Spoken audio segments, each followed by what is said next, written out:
Hi, welcome back to my channel. It's where I talk about babies and books, being a writer and also a new mom. It's still weird to say that sometimes. I'm still getting used to it.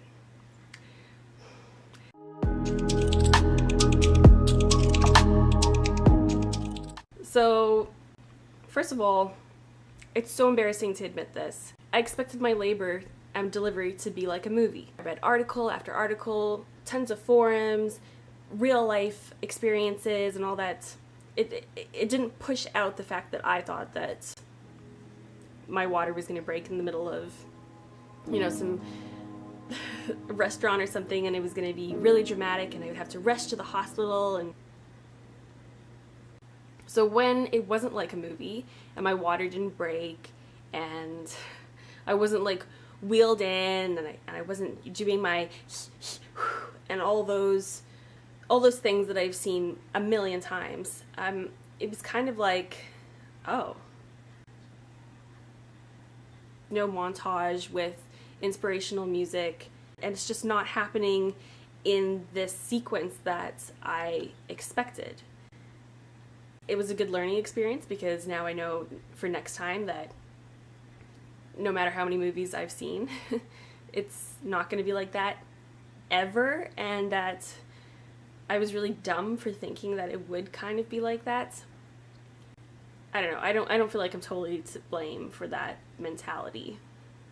I mean, we're a culture that's obsessed with movies and TV shows, which isn't a bad thing, but it does kind of warp your sense of reality, even though the movie or TV show is supposed to be based on reality.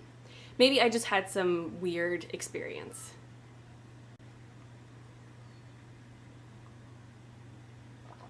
I don't know. I didn't expect to have a C-section. I didn't expect it so much so that I didn't pack properly for the hospital.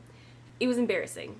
Thankfully, I had packed the appropriate stuff for a newborn and for our baby. I had multiple sizes of onesies for her, backup diapers just in case the hospital wasn't giving, or if, there was some weird thing with that. I had like a little toque for her and the mittens, and it was fine in those terms. And I had swaddles and blankets, and which actually came in really handy because she has extremely sensitive skin, and she was immediately allergic to the harsh chemicals that were on all the hospital blankets. And so we thankfully had enough stuff to swaddle her in and keep her warm and all that wasn't causing a reaction on her skin. But being in the hospital for 3 nights as well is really weird. It's very isolating. I mean, you can't leave it. I was pretty much bedridden the whole time just from having the C-section. And my partner stayed with me the entire time as well. So he was sleeping on some crummy little cot. I found the hospital bed to be so incredibly uncomfortable. And I mean, not being in your own space is hard enough, but being in pain and experiencing something new, you just want to kind of get home, or at least I did. I just wanted to get home and start to rest and eat whenever we wanted, and like be on our own schedule and start getting comfortable in our own home with our new baby. But we couldn't. We were kind of stuck there. I at certain times I totally felt like a prisoner, and I would cry and cry and cry, and I'm sure the nurses thought I was just crazy. When we were finally allowed to leave, I was just so happy. I cried so hard when we finally walked into our place, because I was like, finally I can be comfortable. And I mean, this is nothing against the hospital or the staff or anything, because they were great and they helped us so much. But hospital food is awful. I thought it was a joke, or just something that people say, because they say it about airplane food as well. But I don't find airplane food that bad. But the hospital food? It was shocking. I am actually speechless. I wish I took a picture of the food that they gave me, because at one point I had a dinner-sized plate with a cover on it, and when I lifted it up, there was a piece of bread That was my meal, was a piece of bread. I think there was some peanut butter that I could spread on it and some other like little dinky things on the side to eat, but it was one slice of bread on a plate. I was so exhausted and loopy from everything that I found it so funny. And I burst out laughing. My partner burst out laughing, and then I started crying because I was hurting my stitches so much from the C-section. I also didn't expect to be in labor for as long as I was in it.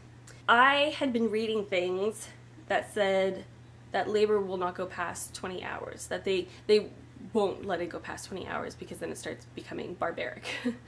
And we can only handle so much pain. I had 32 hours of labor. And it wasn't normal labor. I was induced at 41 weeks.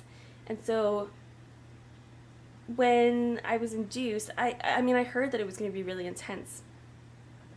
But it was so much more intense than I could have ever imagined. Contractions started, and they just, from 0 to 60, it went from me having no contractions to me having them every almost 2 minutes. And that lasted for the first 15 hours. I did get a shot of morphine, but I didn't find it to help that much. And then I did get an epidural eventually when I was allowed back at the hospital. Not allowed back, but you know what I mean. Like, I had dilated enough that they could actually admit me. The epidural was great. But by the end of it, my body was just so done with the pain, and I'd been throwing up as well, which is another thing I didn't expect. But it happened. I was just so depleted. Like, my energy was so low. I hadn't eaten anything in probably 24 hours at that point, which was good for the emergency C-section. But I was, like I said, throwing up, and it was bile at this point. So they started pumping me with drugs to get me to stop throwing up, and yeah, it didn't go well. I really wanted my description of my labor to be that it was tough, but it was beautiful. But those are not the first words that come to mind. Even 6 months removed, I still think of my labor as painful, traumatic, and exhausting. And I don't want to think of it that way. I want to believe that it was like this beautiful, miraculous thing. And I mean, in the grand scheme, it was. And I definitely had that, even though I was very out of it and loopy from all the drugs that they had given me. When I finally got to see my daughter, was this huge relief that she was finally here, and just pure happiness. But again, those are not the words that come to mind immediately when somebody asks me, like, oh, how was your labor and delivery? The last thing that it's hard to say that I didn't expect it, because I did expect pain. Everyone told me that it's going to be very painful. It's almost like people enjoyed telling me how painful it was going to be, which I found weird. I tried my best to prepare for the pain. I did some hypnobirthing methods. I downloaded some of the hypnotic songs and stuff that you're supposed to listen to with headphones while you're going through labor and having the contractions. I did positive affirmations where I told myself that the pain is natural, and it means that my baby is on its way, and that my body is doing what it's supposed to do, and that basically the pain is a positive thing instead of a negative thing. I also did breathing techniques where it was just very simply concentrating on my breath instead of the pain and breathing through the contraction. So all of these things, because they came from a very positive mindset, I truly do believe that they helped me, and I'm very happy that I spent all the time and effort and energy researching it and prepping it. But at the end of the day, preparing for pain versus actually experiencing it is so extremely different. Pain is one of those things that there are no words that will ever describe it adequately. And you can say the same thing over and over and emphasize and find new descriptions, but nothing will ever compare to the real thing. I will prep for the pain again, both mentally and emotionally. Physically, there's nothing you can really do, but mentally and emotionally, I will prep for it because I truly believe that it helped. The baby is awake and she's practicing some tummy time. So I'll just finish up here. Overall, I would say that my expectations versus reality were very different. It was different, but it was okay. It was okay. Like, advice can only go so far, and hearing other people's experiences can only go so far, because you don't know how you're going to react in that situation. You don't know what your mental state is going to be, or your emotional states, what's going to trigger you, how you're going to deal and cope, and especially with, I mean, we're talking about tough things. We're talking about brand new experiences and pain. It's scary, but at the same time, it's obviously so worth it. I'm still traumatized, but it is getting better.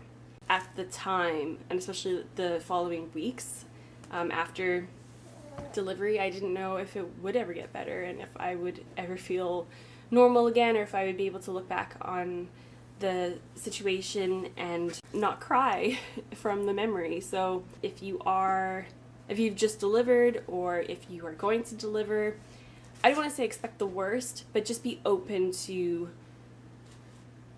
the experience and understanding that it's a roller coaster. I don't know. So thanks for watching. Subscribe if you want to. I put videos out every single week. And all my books and stuff, the links are below. My books are not about babies. They're like about romance and love and that sort of stuff. So if you're into that, you can read them for free on Kindle Unlimited, or even on Wattpad if you're a Wattpad user. So I will see you next week.